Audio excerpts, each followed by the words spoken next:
9억이던 집이 1년 만에 17억이 됐다고? 정부가 올해 아파트 공시가격을 큰 폭으로 올리면서 보유세도 크게 늘어날 가능성이 높아졌습니다. 공시가격은 정부가 조사, 산정에 공시하는 가격으로 재산세와 종합부동산세를 책정하는 기준이 됩니다.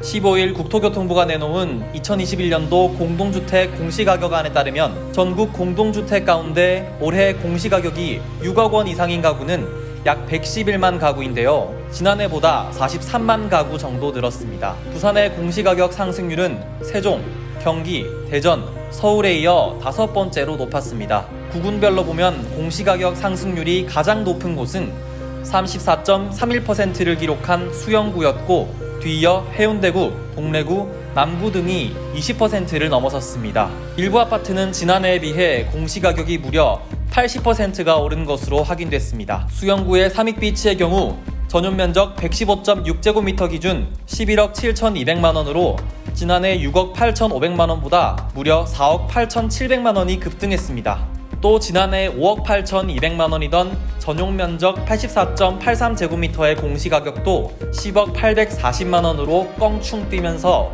아파트 내 84.제곱미터 이상 세대는 종합부동산세 부과 대상에 포함되는 것으로 추정됩니다. 그 외에도 해운대구의 두산 위브더 제니스, 대우마리나, 남구의 대연 힐스테이트 푸르지오, 동래구 럭키아파트 등이 지난해에 비해 3, 4억 원 넘게 올랐습니다.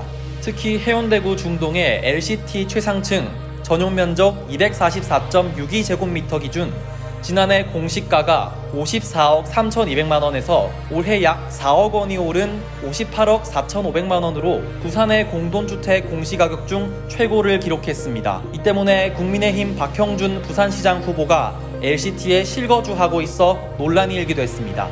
올해 이제 적용한 공시가격 같은 경우에는 해운대구라든지 수영구, 남구, 동래구 이러한 지역들 중에서도 가격 상승폭이 높았었던 아파트 같은 경우에는 이제 전년 대비해가지고 공시가격 상승률이 최대 83%까지 이루고 있습니다. 그래서 그만큼 이제 이 세금에 대한 부담이 상당히 커졌다라고 이제 할 수가 있고요. 보유세에 대한 상한폭을 올해부터는 상당히 이제 높게 적용이 되기 때문에 지난해와 비교해서 동일한 주택을 소유를 하고 있더라도 공시가격 상승폭이 높다라고 하면은 실질적으로 보유세 부담이 한 3배에서 4배까지 늘어나게 됩니다. 문제는 높아진 공시가격 상승으로 지난해까지만 해도 종합부동산세 대상에 산정되지 않았더라도 올해는 대상이 돼 추가 세금을 더 내야 하는 경우가 많아졌다는 점입니다.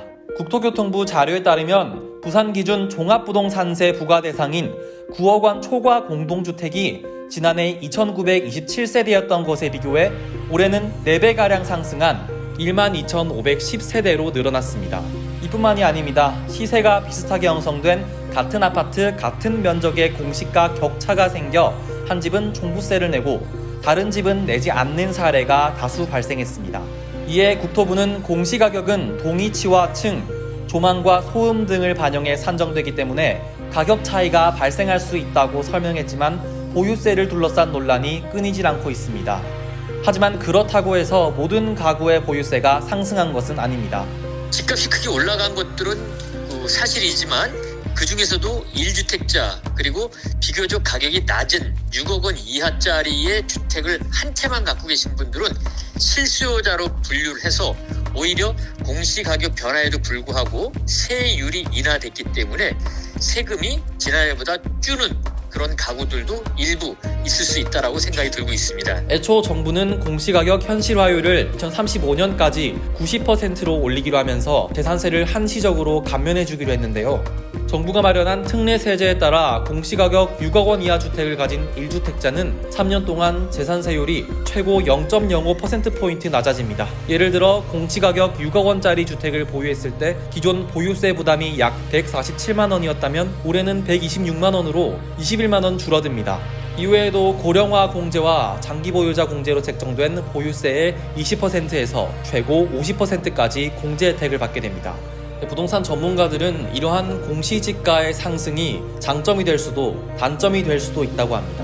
단기적으로는 이번 세금을 강화한 내용에 따른 피부로 와닿는 이런 조치가 결국은 주택가격 안정에 크게 도움을 줄 것으로 생각을 하고 있습니다. 다만 중장기적으로 봐서는 세금을 높이는 것들이 결국 세입자들의 임대료 부담뿐만 아니라 더 장기적으로 봐서는 집값 상승 요인으로도 작용할 수 있는 그런 단점과 우려점도 있다라고 생각이 들고 있습니다. 이번 정부의 공시지가 상승으로 2021년 부산의 부동산에는 어떤 바람이 불지 모라노가 한번 지켜보겠습니다.